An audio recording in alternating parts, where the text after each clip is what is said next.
नमस्कार, मैं हूं अनिल रॉयल। रॉयल ब्रिटेन के यूट्यूब चैनल में आपका स्वागत है। पिछली वीडियो में मैंने जिक्र किया था कि प्रधानमंत्री नरेंद्र मोदी के कैबिनेट में शामिल एक केंद्रीय मंत्री के पति ने ऐसा सनसनीखेज आरोप लगाया है जिसको सुनकर सभी असहज हो जाते हैं। वो आरोप विपक्ष का कोई नेता लगाता, दिग्विजय सिंह कह देते, मनीशंकर अय्यर कह देते या सुब्रमण्यम स्वामी जैसे भाजपा के सांसद भी कह देते तो मान लेते।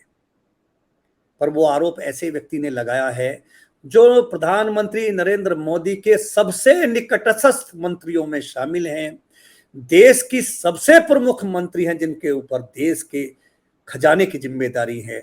जी हां, हम बात कर रहे हैं वित्त मंत्री निर्मला सीतारमण की।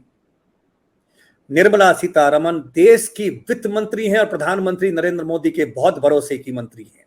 आपको याद होगा कि निर्मला जी ने जब प्याज की महंगाई हुई थी तो यह जवाब दिया था कि मैं प्याज नहीं खाती। सामान्य रूप से वो सार्वजनिक जीवन में, राजनीति में कम सक्रिय रहती हैं। निर्मला सीतारमण पिछले दिनों उस समय भी बहुत चर्चाओं में आई थी जब उनकी बेटी की शादी हुई थी। केंद्रीय वित्त मंत्री की बेटी की शादी हो और इतनी सादगी से हो कि बिना किसी आडंबर के, तो प्रशंसा तो मिलनी ही चाहिए। बिना किसी ताम झाम के बहुत सादगी से उन्होंने शादी की थी, एक आदर्श प्रस्तुत किया था। आज हम चर्चा कर रहे हैं परकला प्रभाकर की। डॉक्टर प्रभाकर ने अभी 14 मई को अपनी एक पुस्तक लॉन्च की है जिसका शीर्षक है the crooked timber of new India, essays on a republic in crisis.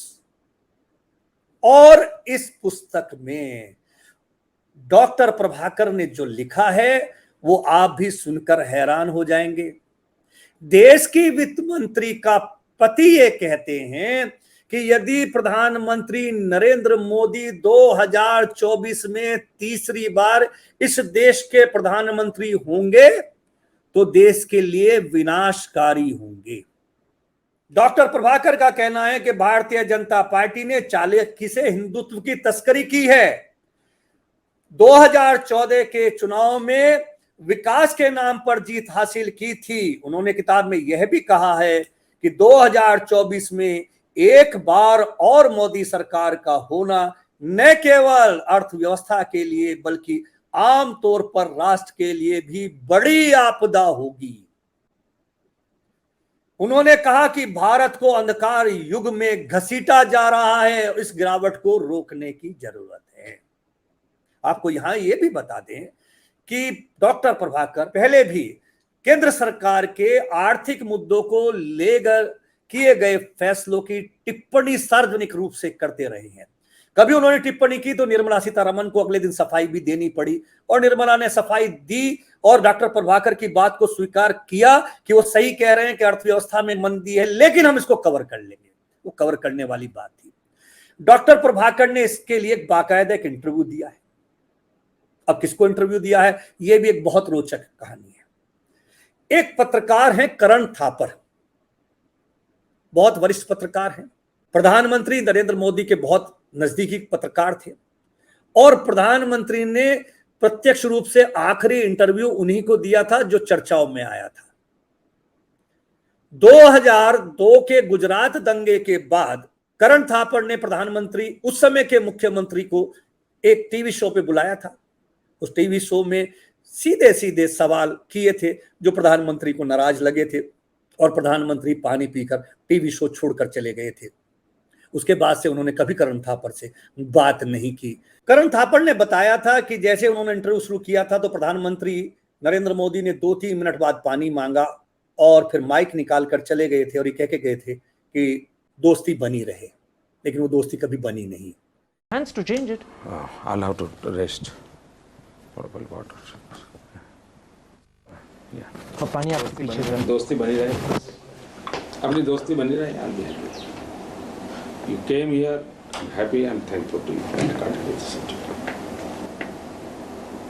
It's okay. Your things are, आपके ideas हैं, आप बोलते रहिए, करते रहिए। Your 3-4 questions I already enjoyed. So I can't. पर मोदी साहब, Please. मोदी साहब, करण देखो, मैं दोस्ताना संबंध बनाना चाहता हूँ, आप उसको कोशिश कीजिए। मुझे एक चीज समझाएं sir. I am not talking about doing anything wrong. I'm saying, why can't you correct the image? देखिए आपने this is not the time, इसके लिए आपने 2002 में मुझे मिले होते, 2003 में मिले होते, मैं सब कर लूँगा। Okay, then Devan. इस बार करण थापर की चर्चा हम इसलिए कर रहे हैं कि करण थापर ने ही डॉक्टर प्रभाकर का इंटरव्यू किया है, जिसमें उन्होंने ये आरोप लगाए हैं कि प्रधानमंत्री यदि तीसरी बार भी देश के प्रधानमंत्री बन जाते हैं तो विनाशकारी होंगे। Let me then end this interview by asking you one last question. What would happen if Mr. Modi and the BJP win a third term in 2024? I have to tell you, many people believe that's more than likely. Even in fact, I myself say that in the book. In which case, what will happen to India? I think it goes down even deeper into this kind of a What does abyss. going down even deeper mean? What sort of country will we become? Well, we have seen all the signs now. It could end up as a theocratic state. It could end up as a Hindu Rashtra. It could end up where people who do not belong to the majority religion will have to content themselves with being second-class citizens. Can I put it like this? Would a third victory for Mr. Modi and the BJP spell disaster for India? It does, yes. Do you accept that word disaster? You accept the word Yes. disaster? Yes. Is there a stronger word? What would you prefer? You tell me. It's going to be a huge disaster. It is going to be a disaster for India, for the idea of India, for a lot of people who do not see. It is not going to be a democratic country. It is not going to be a secular country. It is not going to respect diversity. It is one nation, one political party, one religion, probably one language. It sounds to me So every other, the othering is in danger. आपको बता दें कि 2019 में Bharatiya Janata party की सरकार दोबारा बनने के बाद भी एक बार डॉक्टर प्रभाकर ने यही आरोप लगाया था। उन्होंने कहा था कि भारतीय जनता पार्टी की सरकार के पास आर्थिक मंदी और देश की अर्थव्यवस्था को सुधारने के लिए कोई सुझाव, कोई कार्य योजना नहीं है।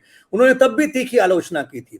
डॉक्टर प्रभाकर ने उस समय भी लेख लिखकर कहा था कि भारतीय जनता पार्टी की सरकार पिछले 5 साल में, यानी कि अपने पहले कार्यकाल और दूसरे कार्यकाल के शुरू होने के बाद भी, मंदी से निपटने, देश की अर्थव्यवस्था के बारे में कोई अच्छा विजन नहीं रखती है। उन्होंने सलाह दी थी कि मनमोहन सिंह के कार्यकाल से, नरसिम्हा राव के कार्यकाल से भारतीय जनता पार्टी की मोदी सरकार को राय लेनी चाहिए, कुछ अनुभव का लाभ लेना चाहिए। आपको याद है कि उस समय एक बार मनमोहन सिंह से प्रधानमंत्री ने मुलाकात भी की थी। अपने पति के इस लेख के बाद जब बवाल मचा था तो निर्मला सीतारमण आई थी सामने और उन्होंने कहा था कि हमारे पास बहुत योजनाएं हैं। तभी जीएसटी भी लागू हुआ था कि जीएसटी के रूप में हमारे पास ऐसी योजना है जो देश को तरक्कियों पर ले जाएगी, और हमने आधार कार्ड से खाते लिंक कर दिए जिससे देश में तरक्की बढ़ेगी। प्रधानमंत्री नरेंद्र मोदी और भारतीय जनता पार्टी तीसरी बार भी जीतती है या नहीं जीतती है, ये तो आपके हाथ में है।